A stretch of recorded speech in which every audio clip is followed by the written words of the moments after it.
Kita hidup di dunia tidak lepas dari faktor interaksi sosial.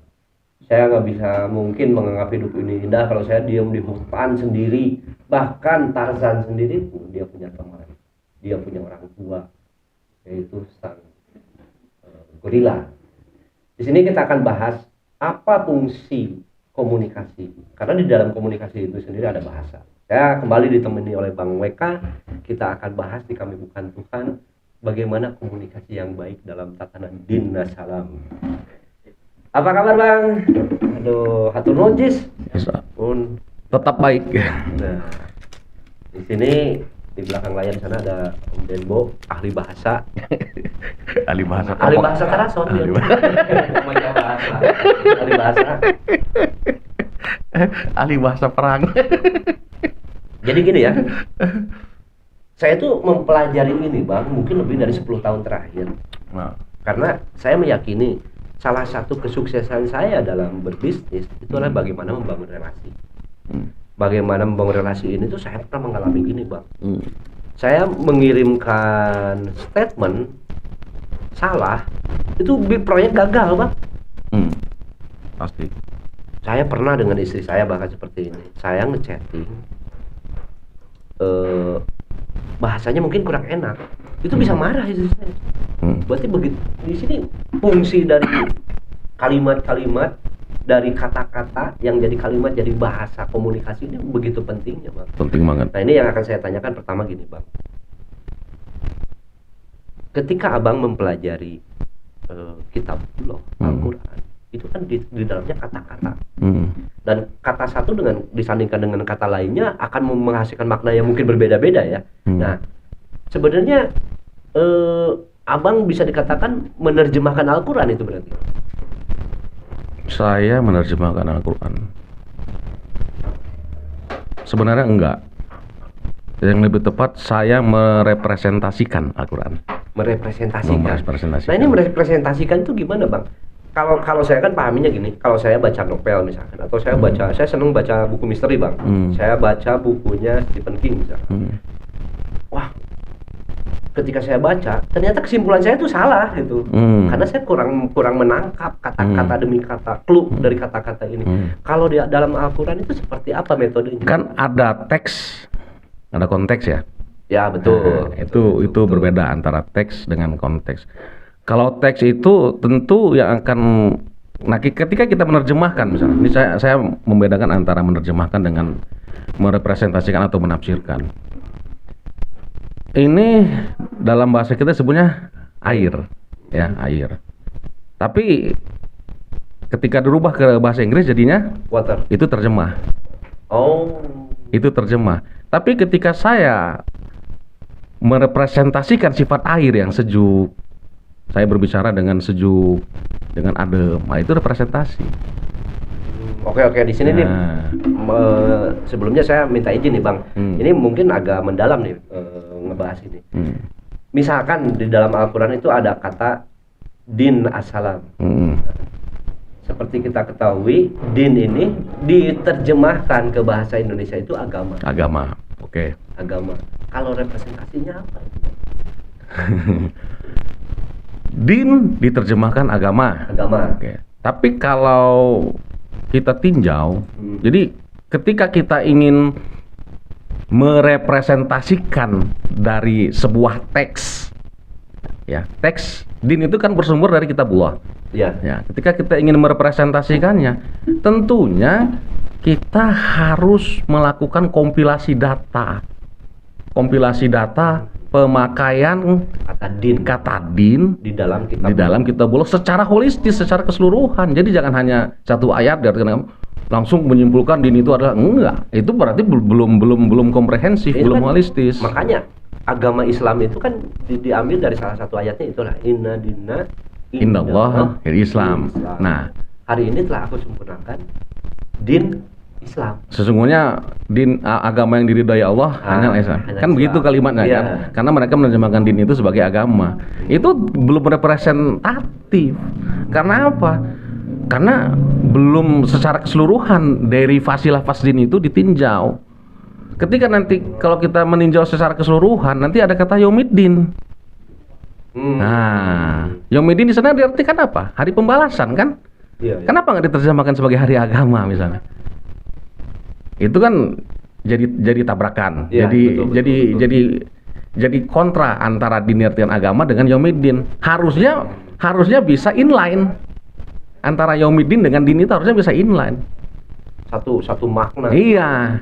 Gitu, harusnya. Ketika tidak menemukan irisan satu makna, maka kita harus melakukan Berarti holistik, ya, analisis kita belum holistik. Oke. Nah, Jadi di sini begitu pentingnya kita memahami kata demi kata. yes, Bahkan dalam interaksi kita. yes, Bahkan dalam bahasa Indonesia. yes. Bahasa Inggris, semua bahasa. semua. Gitu. Oke, Bang. Misalnya kia-kianya.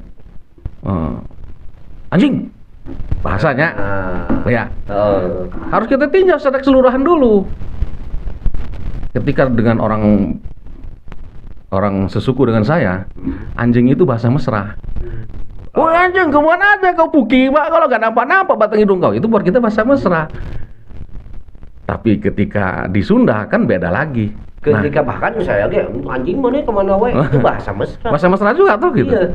Oh jadi benar ya, bahasa itu harus merunut ke kejadian-kejadian yang lainnya. Secara holistis. Nah, oke Bang, kita pisahkan sekarang ya. Oke. Tadi saya ngomongnya Abang masalah kita bulog. Kita kan sekarang interaksi sosial. Seperti kita ketahui lah, ini bukan fenomena lah, ini udah sebuah kepastian yang sering terjadi. Ketika kata-kata tidak tahu holistiknya atau kejadian sebelumnya kita tidak tahu, terus orang lain nimbrung, itu jadi salah paham ya. Jelas salah paham. Itulah yang terjadi sama Sesi Tejenar. Kayaknya itu komparasinya jangan Sesi Tejenar dulu lah. Nanti bukan apa-apa kita ini. Contoh lah gini Bang, contoh. Kita punya grup WA nih. Oke. Kemarin lah. Di grup WA itu kan organisasi ini ya ruang komunal kan.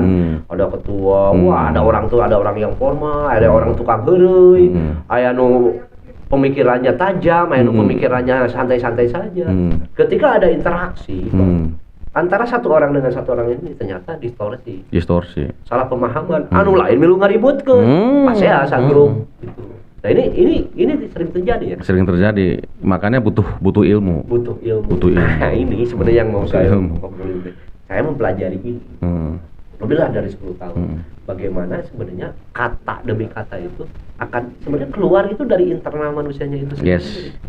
Tidak tiba-tiba orang itu bisa ngomong seperti itu kalau internalnya. Jadi bahasa atau kata yang keluar dari mulut kita itu menunjukkan siapa kita. Yes. Makanya hati-hati. Hati-hati sekali karena huruf itu kan lambang ya. Huruf itu lambang. Kata itu kan budaya. Nah ini menarik nih, coba jelasin Pak. Huruf itu hanya lambang saja. Kata itu budaya. Kata itu disampaikan lewat suara. Suara itu kan gelombang. Ya kan? Iya. Nah, ketika suara disuarakan, maka sangat bergantung dengan budaya yang akhirnya ada dialek, ada apa? Intonasi gitu ya. Metronomnya juga. Makanya kalau di ruang chatting nggak ada itu ya, nggak ada itu. Bisa salah paham. Bisa salah paham pasti. Salah koma aja ya. Salah koma. Seperti kemarin saudara ketua. Anu hiji ngomongnya saudara ketua. Anu hiji ngomongnya saudaranya ketua. Hanya konjungsennya. Hanya koma yang hilang gitu. Gitu ya. Nah ini Bang, itu makanya akhirnya gini ya. Kita itu salah satu di KBT ini ingin mempelajari salah satunya dialek, intonasi, gaya bahasa, gaya penyampaian, itu yang sering kita bahas. Begitu pentingnya kita bahasa komunikasi. Penting. Ini mengawali mental bangsa juga ya, gaya komunikasi itu ya. Kalau kita tidak punya kemampuan gaya komunikasi yang bagus, bahaya ya. Bahaya sekali. Ya. Nanti kita lamun Ukraina jeung Rusia perang itu gara-gara salah bahasa. Gara-gara bahasa ya. Awalnya kan bahasa. Bisa. Kan? Kalau kejadian contoh dulu kejadian riwayat gitu ya. Ada nggak di riwayat zaman Rasulullah Nabi Rasulullah Muhammad sallallahu alaihi wasallam gara-gara bahasa? Jelas. Gara-gara miskomunikasi. Gitu. Rasul sebenarnya tidak pernah mengutak-atik kepercayaan mereka. Tidak. Rasul hanya menyampaikan dakwahnya kepada internal. Yang semampunya gitu ya. Iya, yang orang terdekatnya Abu Bakar, Khadijah, keluarga. Ali, Zaid, udah. Dia hanya merepresentasikan kitab suci ke internalnya, tidak ingin merubah tatanan apapun. Tapi ketangkep sama pamannya, ya, dia dianggap ingin merubah tatanan. Makanya dia dimusuhi. Misom. Jadi si kalimat dan bahasa dan komunikasi pun ada metodenya. Ada metodenya. Dakwah, akhirnya dakwah itu sendiri ada metode. Makanya Rasul tahap pertama kan dia secara diam-diam kan, tidak secara publik dia tampil. Iya. Keluarganya dulu kan, orang-orang terdekatnya dulu. Karena kalau langsung secara publik itu nggak akan mungkin diterima. Karena bahasa dan bahasannya juga berbeda gitu. Berbeda. Oke, nah ini kita kembali lagi ke Kitabullah. Bagaimana kita mempelajari tata bahasa di dalam Kitabullah supaya kita tidak hanya mampu menerjemahkannya, tapi kita mampu merepresentasikannya. Nah, itu gimana Bang? Ya paling mendasar ya linguistiknya. Tapi kan ada dogma gini Bang, tidak sembarangan orang bisa menerjemahkan itu, tidak bisa sembarangan orang. Betul, memang tidak sembarangan. Kita harus pelajari linguistiknya. Ya. Dalam artian gini Bang, saya ada dengan sosok seperti ini, mempelajari linguistik, mempelajarinya apa? Itu saya bisa secara dogma kamu mah bukan ahlinya. Oh enggak begitu. Semua orang Quran kan jelas huda linas, petunjuk buat manusia. Jadi siapa saja yang manusia mau mengambil petunjuk itu. Iya, mau ngambil petunjuk silakan. Ini Bang, ini konsep ini, fenomena ini yang dihadirkan oleh Tuhan sendiri. Jadi siapa saja yang mau mempelajari dia pasti mendapatkan hidayah itu. Ibarat namun misalnya pergi ke mall ya pasti dapat belanjaan kan gitu. Itu sudah disebutnya automatic unit. Jadi hidayah itu automatic unit. Siapa yang mengkaji Quran ya pasti dapat hidayah. Jadi ngaji itu bukan hanya baca, bukan mengakses hidayah, mengakses petunjuk di dalamnya supaya bisa merepresentasikannya. Supaya kita representasikan dalam kehidupan kita sehari-hari. Kalau salah memaknai itu kumaha sih Bang? Bisa nggak salah memaknai? Misalnya saya ada kan ini kan jadi pertengkaran Bang. Misalkan ada seorang ahli nih mempelajari linguistik Al-Quran, ada lagi ini mempelajari linguistik Al-Quran. Walaupun sumbernya sama, ternyata nanti yang didapatkan bisa berbeda kan? Enggak, sebenarnya tidak akan pernah terjadi kesalahan kalau kita berpegangan pada linguistiknya. Terjadinya kesalahan dan perbedaan itu karena kita mendengar apa katanya. Nah ini cukup tajam. Sebenarnya saya tadi mau nanyain ke sana. Itu si abang bukan ngomong saya. Ketika saya hanya baca terjemahannya. Nah, itu kan katanya, kan terjemah kan? Itu kan terjemah kan? Jadi kita tuh harus ilmu mempelajari linguistik. Iya. Makanya kenapa saya lebih tertarik sama Al-Quran? Karena Al-Quran itu redaksi orisinilnya ada. Terasa. Bukan terjemah ya. Iya. Yang disebut Quran itu yang Arabiannya bukan terjemahnya. Nah, jadi linguistik Arabnya ini. Linguistik Arabiannya itu. Nah ini contohnya saya pernah ngebahas Bang masalah 4 hal yang haram itu disebutkan. Itu saya baca terjemahan. Dan semuanya. Yang kedua, yang ketiga, yang membuka tadi ya. Terus yang tidak disebut dengan darah. Yang keempatnya Umar. Nah, itu saya baca terjemahan Bang. Nah, begitu ngobrol dengan abang bahasa linguistik, ayatnya seperti apa Bang? Itu bukan fok kan, bukan babi kan? Khinzir. Nah, Kurimat alaikumul maitatu wa damu wal khinzir. Nah, ya itu. Karena sedikit lah. Khinzir itu sebenarnya kalau kita pecah katanya itu 2, khins dan ro. Ya, khins itu artinya menjijikkan, ro itu yang terindikasi, terlihat, terasa. Jadi khinzir itu artinya sesuatu yang menjijikkan. bukan babi ya. Nah, Ini kita bicara linguistik. nah, Karena kalau khinzir diartikan babi, emang di Arab ada babi? belum tentu. Di Arab nggak ada babi. Nggak ada babi. Babi mah ada di hutan. Saya tahu babi ada di mana. Asperi. Teman-teman ini nanti bisa segmen ini silakan di komen ya, ditulis di kolom komentar. Jadi waktu itu saya menanyakan, bahkan terjemahan yang 4 perkara yang haram itu babi disebutin itu terjemahannya. Nah ternyata kalau dari linguistiknya hinjir itu adalah sesuatu yang menjijikan. Tapi saya pikir kita tidak membahas sampai itu Enggak. benar dan salah ya. Bukan Bang. berarti saya menghalalkan babi, enggak juga gitu. Saya disuruh makan nggak mau. Nah, oke bang, nah ini pentingnya bagaimana kita belajar Linguistik. komunikasi. Hmm. Di dalam komunikasi itu ada bahasa, ada kata-kata dan kalimat.